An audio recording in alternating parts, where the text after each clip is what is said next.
This is Made for More Living with Johnny Jennings, powered by eXp Realty. Online at madeformoreliving.com. I love dessert. I think dessert should come before dinner. Like that's just how it should work, Matt. Yeah. Do you have a favorite? Do you have a favorite dessert? Well, oh my goodness, anything chocolate. My wife knew before she married me that I'm a chocoholic. Like I love chocolate. Yeah, but oh my gosh. So your mom is our guest today on the show, and she brought in these ginormous chocolate chip cookies, like the size of softballs, bigger than the ones you even get at Costco. And I'm thinking, oh, they're store-bought, because there's no way somebody made these homemade chocolate chip cookies and there's this big. How do you get your chocolate chip cookies to be so big? I'm a little OCD about it. I weigh them. You weigh them? And I make sure every single cookie weighs the same. Now, these are only 1.5 ounce. When I'm making them for teenage boys, they're 2 ounces, and then I adjust the cooking time for that. Wow. But yes. So these aren't Toll House come in a package cookies. You made these from scratch? Never in my life have I done that. Wow. So you make these from scratch. That's amazing. I'm not 500 pounds. Is this a family recipe? It is Toll House. Oh, it's a Toll House recipe. But the one of the secrets is you double the chocolate chips, they say, to put in there. Double of them. And do you use butter or? No, I'm a Crisco all the way. Oh, wow. That's so these are super healthy for you. Absolutely. There you go, super healthy. Absolutely. Yeah, no, I'm just saying, these are sitting like right in front of me, so it's going to be hard to do this show without having a chocolate chip cookie shoved in my mouth. So that might happen at one point during the show. So we stepped outside on the balcony, because here at the studio they have this great balcony, and we were standing out there, and then we came back inside, and half the cookies were gone. Really? Somebody grabbed half the cookies. That's what happens when you work at a radio station. Yeah, and then Valerie, my mom got stopped in the hallway, and she's like, one of the show producers here was like, "Hey, who made the cookies? Did you make the cookies?" And he's like, "I'm a cookie connoisseur. These are fantastic." They are. They're great. So, you got to smell them. Smell is always key. You can tell store-bought versus homemade just by the smell. Yep. That's absolutely so cool. So why do we have your mom on the show today? Well, because she has kind of been an observer of Valerie and my real estate journey, and we've also helped her sell a house. She comes to us for advice, and I thought, you know what? Rather than try and guess what the consumer or what the listener is interested in, why don't we just ask one of them? Sure. Have one of them on. And your mom's not biased at all, right? She's not biased at all. So we want your honest opinion. I will say this, though. Isn't it a good strategy, speaking of chocolate chip cookies, I've heard this, that when you're selling your home and you're having an open house and you're having people come by to look at it, it's always good to have something like fresh baked cookies in the oven. Is that true? What's the strategy there? So scents. It's all about the scent. And I would say you can have the chocolate chip cookies. That's great, but if you don't want to go to that extra length, then just get a nice smelling candle. Just have something nice, some nice scents in the home, and some nice soft music, right? Because as soon as the buyer pulls up to your house, they are making like a snap judgment on, hey, is this the house for me? Right. They've been driving through the neighborhood. They're now looking at the home. They're looking at the curb appeal. And by the time they get out of their car, if they're there with their kids, get all the kids out of the car, and they're opening the door for the first time, they're already making judgments, that first impression.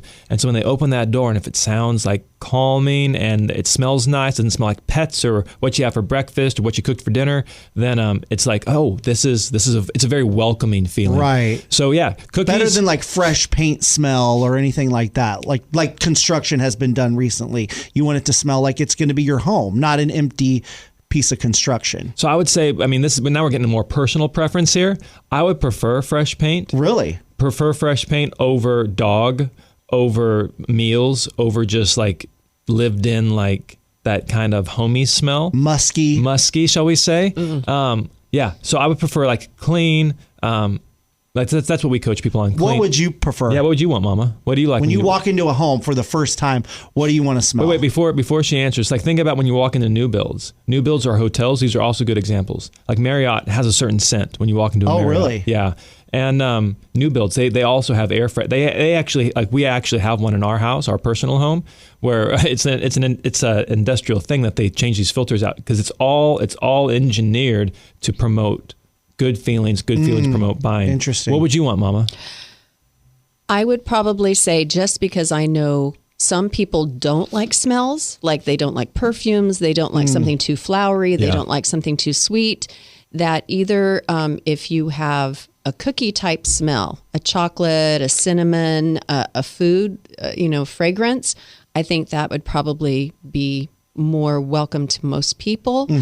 But Yeah, I that's love a good point. I love the fresh paint smell though too. You can't take it too far. Like if you have this overpowering scent, like there's this candle Valerie has, like she lights it for 5 minutes and the whole house smells like it, and she blows it out, and the house still reeks of this candle. It smells delicious, but it's like too much. It's too much, right? Yeah. So you don't want to go too far with it, but yeah. But it's good. It's a good strategy if you're trying to sell your home to make it appealing to everyone that's coming by to visit. Absolutely. Right? It's an easy because it's an fix. emotional thing, right? It's not just it's not just a logical money and cents thing. It's a very emotional experience. Especially if you're looking at it from the perspective of my family's going to live here. If you're an investor, then it is money and cents. But if you're looking at it from, hey, like we're moving out of an apartment into a home, or we're moving out of this home that we've been in forever into this new home, we're going to have to make new memories and new family traditions in this new home.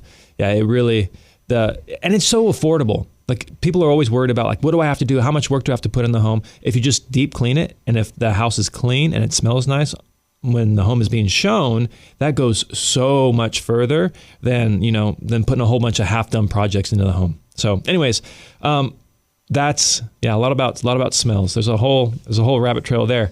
But Mama, I've been meaning to ask you, like, because you've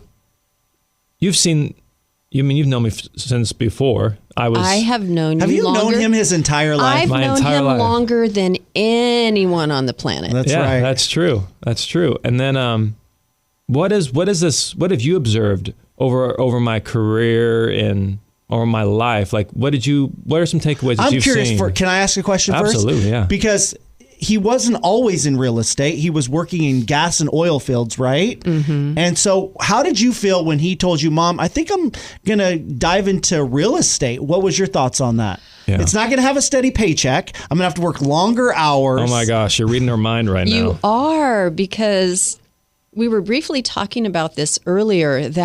Can I go a little bit in my background? We got time. So my dad was in sales. And back in the day, there were no laws that you couldn't be fired because of your age. So as soon as salespeople got to be about 50 years old, companies would fire them because they wanted fresh, young faces, and they didn't want to have to pay retirement. Right. So once my dad hit 50, he kept losing his job. He'd get another sales job, lose a job. So when I entered the workforce, I was like, one of my priorities is job stability. And teaching checked off all the boxes. I wanted to be able to be home with my kids most of the time. I love children. You can be creative. So I was like, okay, I'm going to go into teaching, and it has job security. So when retirement, yes. And when Johnny went into real estate, all these little red flags started flashing in my brain, going, "Oh, this is the opposite," right. And at the time, he was working in the oil fields for an oil company that everyone was saying, "Oh, you're going to get shares in the business, and it splits, and you're going to have all this retirement, and it's job security." So it was a little bit of are you sure you want to take this wild ride? Because like you were saying, Matt, there's no guarantee that you're going to get a steady paycheck, that you're going to have benefits, that you're going to, Did you hear that from your mom? Did you understand that concerns that she had? Oh, 100%. Yeah. So it was a transition for Valerie and I, to go from a steady paycheck to, only making money if you sell something. And, the job that I had, I worked for Chevron, and at the time, the average tenure for my position was 33 years. So people got that job and kept that job. When I applied, over 15,000 people applied, and in my round of hiring, 17 people were hired. Wow. So it's a very competitive job. It's a very good job. People keep it for a long time. A lot of great benefits in retirement. And I just remember vividly driving into the parking lot, and because people keep the job for so long, they hire in waves. And so I was part of the new generation, the young generation that was getting hired. And so I pull into the parking lot and I see all these old guys getting out of their trucks. And I'm like, and I know these guys personally. I've been working there maybe 3-4 years at this point.